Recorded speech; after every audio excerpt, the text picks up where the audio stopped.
एक बार ओम का उच्चारण करेंगे। ओ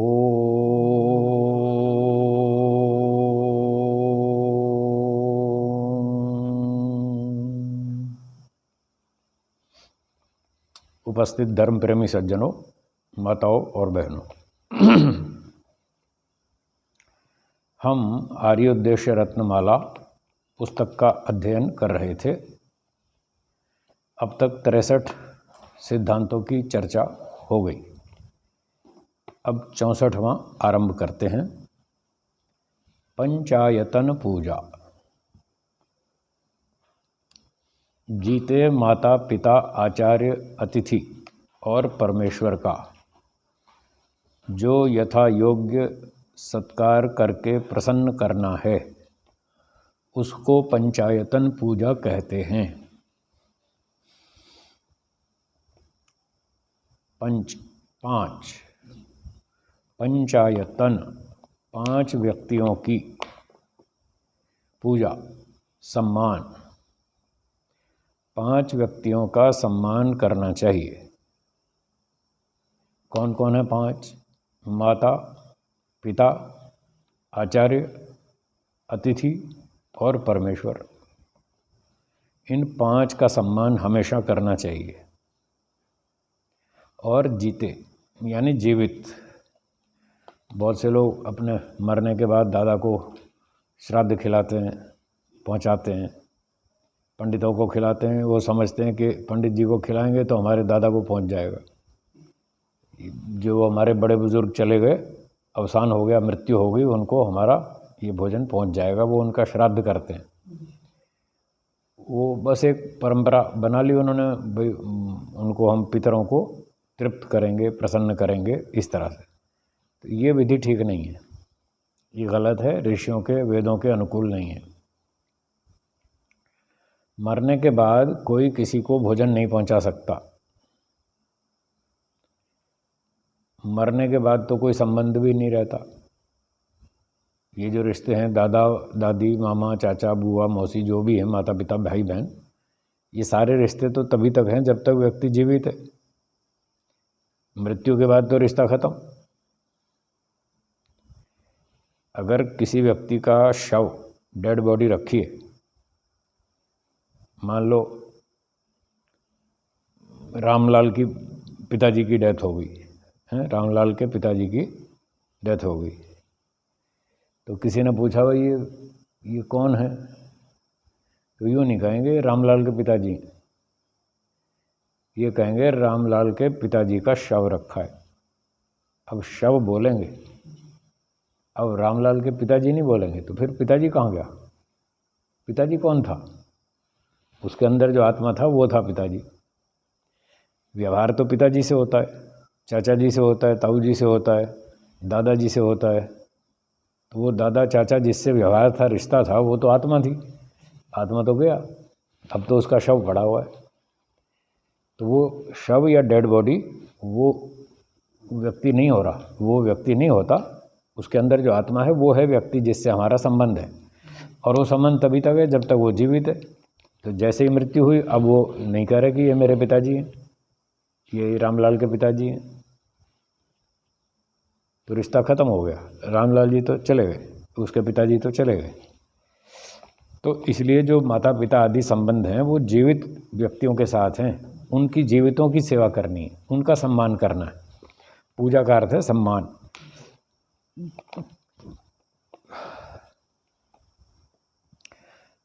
तो सम्मान तो जीवित का ही हो सकता है। माता पिता जीवित हैं, उनकी सेवा करो, उनको खिलाओ पिलाओ, प्रसन्न करो, तृप्त करो उनको आदर करो। दवाई चिकित्सा करानी है, दवाई चिकित्सा कराओ। उनको कहीं सत्संग में जाना है तो उनको छोड़ कर आओ, खुद भी वहीं बैठो, सत्संग सुनो, वापसी पे साथ ले आओ। तो बच्चों का भी सत्संग हो जाए साथ साथ। माता पिता को भी ले गए सत्संग में, सबने सत्संग सुना, उसका लाभ उठाया, फिर पिताजी को माताजी को वापस ले आए। तो उनको पूरी सेवा करना, उनको प्रसन्न करना, सत्कार करना, सम्मान देना, ये है पूजा। तो जो जीवित माता पिता हैं उनकी सेवा करनी चाहिए, और जो आचार्य हैं जो जीवित आचार्य हैं उनकी सेवा कर सकते हैं, मरने के बाद तो कुछ पता नहीं कौन कहाँ चले गए, रिश्ते भी ख़त्म हो गए। और अतिथि, जो विद्वान अतिथि, कल बताया था परसों, अतिथि वो है जो सन्यासी है। वेदों का विद्वान, वैराग्यवान, सब देश देशांतर में घूमने वाला, वेदों का प्रचार करने वाला, जिसके आने जाने की कोई तिथि निर्धारित नहीं है, जिसका कोई एक पक्का ठिकाना नहीं है, जो घूमते ही रहते हैं, देश दुनिया का उपकार प्रचार करते रहते हैं, वो अतिथि हैं। तो ऐसे अतिथियों का सम्मान करना चाहिए। वो सब देश दुनिया के लिए अपना घर परिवार संपत्ति सारी सुविधाएं छोड़कर आए। तो जिनके लिए छोड़कर आए, जिनको विद्या पढ़ाने आए, दूर दूर तक घूमते हैं, यात्राओं में बहुत कष्ट होता है, तो जिनके लिए वो इतना कष्ट उठा रहे हैं तो उनका भी कर्तव्य बनता है, वो भी उनका सम्मान सत्कार करें। इसलिए अतिथि का सत्कार करना चाहिए। और पांचवा, परमेश्वर, ईश्वर का भी यथा योग्य सत्कार सम्मान करना चाहिए। तो माता पिता आचार्य अतिथि, चार तो ये हो गए मनुष्य, इनकी भी योग्यता कम अधिक हो सकती है, इसलिए लिखा यथा योग्य। जिसकी जितनी योग्यता हो उसके अनुसार उसका सम्मान सत्कार भोजन आदि किराया भाड़ा दान दक्षिणा खर्चा पानी देना चाहिए। और ईश्वर ये चारों से अलग है, वो सर्वव्यापक सर्वशक्तिमान है, उसके गुण सबसे अधिक हैं। इन पांच व्यक्तियों में सबसे अधिक गुण ईश्वर के हैं।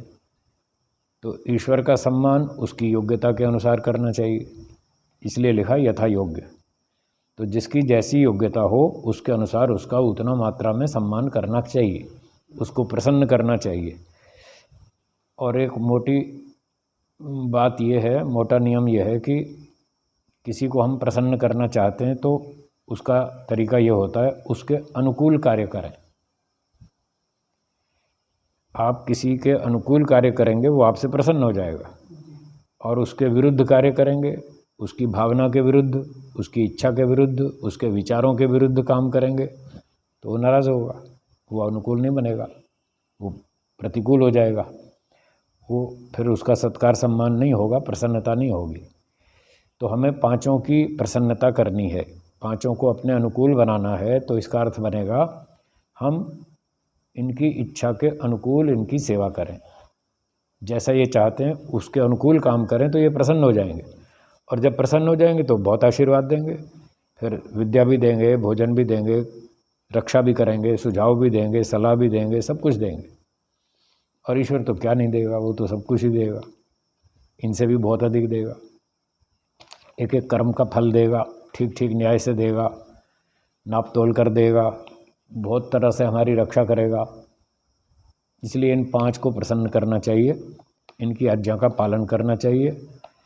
और जो लोग इस पंचायतन पूजा विधि को ठीक से नहीं जानते, ऋषियों को नहीं पढ़ते समझते, तो वो अलग पुराणों की पद्धति से फिर वो गलत तरीके से पूजा करते हैं, पंचायतन पूजा, और अपने जो मृत पितर हैं उनको इस तरह से भोजन पहुंचाते हैं पंडितों को खिला खिला करके, तो वो तो पहुंचता तो है नहीं। एक घटना मुझे हरियाणा की याद आ गई। एक किसान था, खेत में हल चला रहा था। हरियाणा के लोग वैसे तो मन के साफ सुथरे होते हैं, शुद्ध होते हैं, भाषा भले ही कठोर हो वो अलग बात है, लेकिन मन उनका अच्छा होता है, बढ़िया सरल होते हैं, बुद्धिमान भी होते हैं, सरल भी होते हैं। तो वो किसान था जो खेत में हल चला रहा था, तो एक ऐसे ही कोई नकली पंडित आ गए वहाँ पर कि श्राद्ध के दिन चल रहे थे। तो उसने देखा भाई लंबा चौड़ा खेत है, किसान समृद्ध है, पैसे वाला है, इससे कुछ माल पानी वसूल करना चाहिए। तो पंडित जी ने किसान से कहा, भाई देखो आजकल श्राद्ध पक्ष चल रहा है, तुम्हारे दादाजी जीवित हैं या चले गए? बोला चले गए।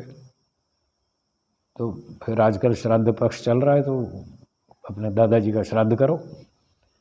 बोले कर देंगे। कैसे करना है, कब करना है? बोले कल ही कर लो। कैसे करना है? कल दोपहर में अच्छा बढ़िया भोजन बनाओ, खीर पूरी हलवा मिठाई दाल रोटी सब्जी सब बनाओ और हमें खिलाओ, हम तुम्हारे दादा को पहुंचा देंगे। बोले ठीक है, आ जाना कल। तो पंडित जी को न्योता दे दिया। किसान ने अपना सब बढ़िया बढ़िया भोजन बनाया और पंडित जी आ गए टाइम पर दोपहर में, उनको अच्छे प्रेम से श्रद्धा से खिलाया। फिर जब पूरा खाना खा लिया, फिर किसान ने कहा अच्छा पंडित जी अब तैयार हो जाओ। बोला किस काम के लिए तैयार हो जाओ? किसान ने कहा अब आपको एक इंजेक्शन लगेगा। बोले काहे का इंजेक्शन लगेगा? बोले टीबी की दवा का इंजेक्शन लगेगा। बोला मुझे क्यों लगेगा? बोले हमारे दादा को टीबी की बीमारी थी, जब हम उनको रोटी खिलाते थे तो साथ में टीबी का इंजेक्शन भी लगाते थे। तो आप भोजन तो खिला दिया हमने, हमारा भोजन तो आप पहुंचाओगे ना? बोले हाँ। बोले हमारी दवा नहीं पहुंचाओगे? तो हमारी दवा भी पहुंचाओ, अब टीबी का इंजेक्शन लगवाओ दवा का। बोला नहीं नहीं नहीं बाबा मुझे माफ़ करो, मैं कोई तुम्हारी भोजन कुछ नहीं पहुंचाऊंगा। तो आ गया ना पटरी पे। तो ये सब पाखंड है। अगर कोई व्यक्ति ये दावा करता है कि मैं तुम्हारे दादा को भोजन पहुंचा दूंगा, तो भाई फिर हमारी दवा भी पहुंचा दो और हमें कुछ थोड़ा पता ठिकाना भी बता दो, थोड़ा उनका कोई नंबर भी बता दो, हम फ़ोन से पूछ लेंगे आपको भोजन पहुंचा कि नहीं पहुंचा है। कोई नंबर बता दो, आपको पास ठिकाना एड्रेस हो तो। अब बताओ पंडित जी के पास हमारे मरे हुए दादा का एड्रेस, ठिकाना, टेलीफोन नंबर, मोबाइल नंबर कुछ है क्या? नहीं। फिर कहाँ पहुंचाएगा? नहीं पहुंचाएगा। खाम मूर्ख बनाते हैं लोगों को। अरे मरने की बात छोड़ो, मैं ज़िंदा आदमी का एड्रेस देता हूँ, मोबाइल नंबर देता हूँ। आप यहाँ पर रोहतक में खाना खाओ और बम्बई वाले आदमी को पहुँचा दो। फ़ोन नंबर दूँगा, मोबाइल नंबर दूँगा, घर का एड्रेस भी दूँगा, सब कुछ दूँगा, नाम बताऊँगा, पता ठिकाना सब कुछ बताऊँगा। उसके बाद भी आप खा करके यहाँ बम्बई नहीं पहुँचा सकते, तो जो दादा मर गए जिनका पता ही नहीं, एड्रेस ही नहीं मालूम, कहाँ पहुँचाएंगे? तो ये पाखंडबाजी है, इससे बचना चाहिए। इस तरह से मृत पितरों को प्रसन्न नहीं किया जा सकता। महर्षि दयानंद जी कहते हैं जीवित लोगों की सेवा करो, उनसे जो आशीर्वाद मिलेगा वो प्रत्यक्ष है, हमें साफ दिखेगा और उससे हमारा उत्साह बढ़ेगा, आनंद आएगा, हमारा यश, बल, विद्या, बुद्धि, आयु सब कुछ बढ़ेगा। इस प्रकार से पंचायतन पूजा करनी चाहिए और परमेश्वर का भी आदेश का पालन करना चाहिए। सुबह शाम बैठकर ईश्वर का ध्यान करना चाहिए। व्यवहार में यम नियम का पालन करना चाहिए जो ईश्वर का आदेश है। इस प्रकार से इन 5 व्यक्तियों को प्रसन्न करना, ये पंचायतन पूजा कहलाती है। अब आगे पूजा की परिभाषा लिखते हैं। पूजा क्या है? 65 सिद्धांत 65 पूजा, जो ज्ञान आदि गुण वाले का यथा योग्य सत्कार करना है उसको पूजा कहते हैं। तो पूजा का अर्थ हुआ सम्मान। पूजा तो चेतन की होती है, ज्ञान आदि गुण वाले का। तो ज्ञान आदि गुण जिसमें हो, अब ये जो 5 पंचायतन पूजा ऊपर बताई पिछले सिद्धांत में, ये सारे चेतन हैं। माता, पिता, आचार्य, अतिथि और ईश्वर, सारे के सारे चेतन हैं। इन ज्ञान गुण वाले चेतन आत्मा परमात्मा का यथा योग्य सत्कार करना, उसका सम्मान करना, उसको खिलाना पिलाना। खाए पिए तो खिलाओ पिलाओ, ना खाए तो क्यों खिलाओ? अब लोग मंदिर में जाते हैं, भगवान को खिलाते हैं, जबकि वो खाता नहीं फिर भी खिलाते हैं। और ये तभी तक खिलाते हैं जब तक वो खाता नहीं। जिस दिन खाना शुरू हो गया उस दिन खिलाना छोड़ देंगे उस दिन खिलाना भी बंद कर देंगे। तो पंडित जी सारा माल खा जाते हैं, जो भी होता है। भगवान तो जो मूर्ति है वो तो खाती नहीं, तो जो भी चढ़ावा आता है सारा पंडित जी खा जाते हैं। एक भगत ने कहा कि कुछ कुछ फिर वो प्रसाद बांट भी देते हैं ना, बहुत हो जाता है तो क्या करेंगे, वो फल तो सड़ता रहेगा सामान, मिठाई फल वगैरह, तो वो बांट देते हैं, कुछ प्रसाद के नाम से बांट भी देते हैं। तो एक भगत ने कहा कि जब आप मंदिर में फल मिठाई चढ़ाते हैं वो तो पंडित जी प्रसाद में बांट देते हैं, और जो हम पैसा वैसा दान देते हैं वो नहीं बांटते दान प्रसाद में पैसा वैसा सब गड़प जेब में, और मिठाई तो बांट देते हैं वो।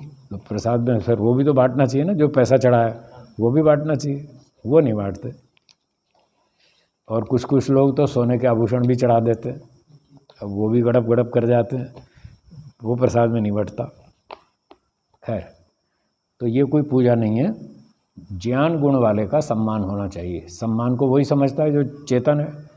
तो माता पिता आचार्य अतिथि चारों चेतन हैं, चारों ज्ञान गुण वाले हैं, चारों समझते हैं। उनको खिलाओ पिलाओ सेवा करो अच्छे ढंग से, जो जो उनकी आवश्यकताएं वो श्रद्धा से पूरी करो। तो इस प्रकार से उनका सम्मान होता है। इसका नाम है पूजा।